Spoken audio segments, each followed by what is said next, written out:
Hello বন্ধুরা, আমার নতুন একটা ব্লগে তোমাদের সবাইকে স্বাগত। কেমন আছো সবাই? আশা করছি ভালো আছো। ঠান্ডা তো পড়েই গেছে, এই সময় তো পায়েস দুর্দান্ত লাগে ঠান্ডার সময়, তাই না? আমার তো খুব ভালো লাগে। তো সেই পায়েস যদি হয় একদম 15 মিনিটে, যে খুব কম সময়ে খেতে ইচ্ছে করছে, তো কীভাবে বানাবে দেখতে থাকো। এখানে আমি চাল নিয়ে নিয়েছি মাপ মতো 25 গ্রাম চাল, তার ডাবল চিনি নিয়েছি, একটু কাজু বাদাম, কিশমিশ, আমন্ড, এলাচ, তেজপাতা আর একটু মিল্ক পাউডার নিয়েছি, আর এখানটায় আমুলের দুধ নিয়েছি। কীভাবে বানাবো দেখতে থাকো। এই ভেজানো চাল থেকে একটু চাল আর কাজু বাদাম নিয়ে নিলাম, এটাকে বেটে নেব। এদিকে কিন্তু আমি দুধটা জাল দিচ্ছি, আর মিল্ক পাউডার একটু ঠান্ডা দুধ, দুধটা অল্প গরম হতেই মিল্ক পাউডারটা গুলে নিতে হবে, কারণ একদম বেশি গরম দুধ দিলে মিল্ক পাউডার গুলবে না। এদিকে আমি দুধে এলাচ এবং তেজপাতা দিয়ে ভালো করে নেড়ে চেড়ে ফোটাবো। এই দেখো বন্ধুরা, দুধ ফুটে উঠেছে, তার মধ্যে আমি কিন্তু মিল্ক পাউডার যে গুলে রেখেছিলাম সেটা অ্যাড করলাম, করে আবারও নেড়ে চেড়ে কিন্তু ভালো করে ফোটাবো। এই দেখো বন্ধুরা, এবারে কিন্তু আমি চিনিটা অ্যাড করলাম। চিনিটা দিয়ে ভালো করে ফোটাতে হবে, না হলে পরে চিনি দিলে কিন্তু চিনির জলটা শোকাবে না। আর এদিকে দুধ কিন্তু অলরেডি ফুটে গেছে।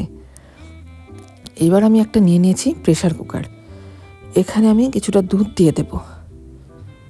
কীভাবে করছি দেখতে থাকুন, একদম 15 মিনিটে পায়েস। প্রেশারে দুধটা দিয়ে এদিকে আবার এই দুধটা আমি একটু ফুটিয়ে নিচ্ছি। প্রেশারে দুধ দিয়ে তার মধ্যে যে চালটা রেখেছিলাম সেই চালটাকে আমি এখানটায় অ্যাড করে দিলাম। চালটা অ্যাড করে দিয়ে প্রেশারটা ঢাকা দিয়ে 3টে সিটি আমি দেব লো ফ্লেমে। আর এদিকে কিন্তু দুধটাকে আমি নেড়ে চেড়ে ফোটাচ্ছি, একটু ঘন করে নেব। ওদিকে প্রেশারে কিন্তু আমার অলরেডি সিটি পড়ে গেছে, এই যে দেখুন। এদিকে দুধও কিন্তু অনেকটাই শুকিয়েছে, অনেকটাই ঘন হয়েছে। আর আমি চাল এবং কাজুটা কিন্তু ভালো করে পেস্টও করে নিয়েছি। প্রেশার কুকারটা গ্যাসটা ছাড়ার পর খুলে দেখাচ্ছি, দেখুন বন্ধুরা, এখানটায় চালটা কিন্তু পারফেক্ট সিদ্ধ হয়েছে।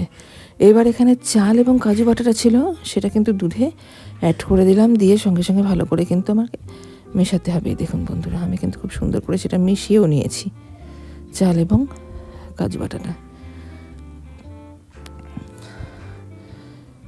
এইবারে এখানে প্রেশার থেকে যে চালটা সেদ্ধ করলাম, দুধ এবং চালটা, সেটা কিন্তু আমি দিয়ে দিচ্ছি।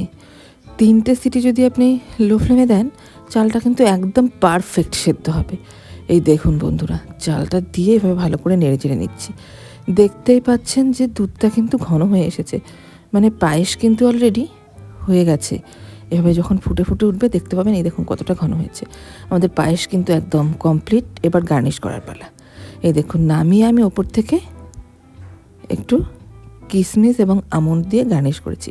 দেখতেই পাচ্ছেন যে কি সুন্দর লাগছে বন্ধুরা। দেখতে যেমনি সুন্দর হয়েছিল না বন্ধুরা, খেতে তো অসাধারণ হয়।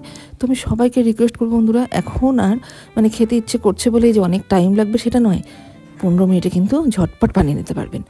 তো আমার এই রেসিপিটা কেমন লাগলো আমাকে অবশ্যই জানাবেন, আর এইভাবে প্লিজ একবার বানিয়ে আমাকে কমেন্ট করে দেবেন।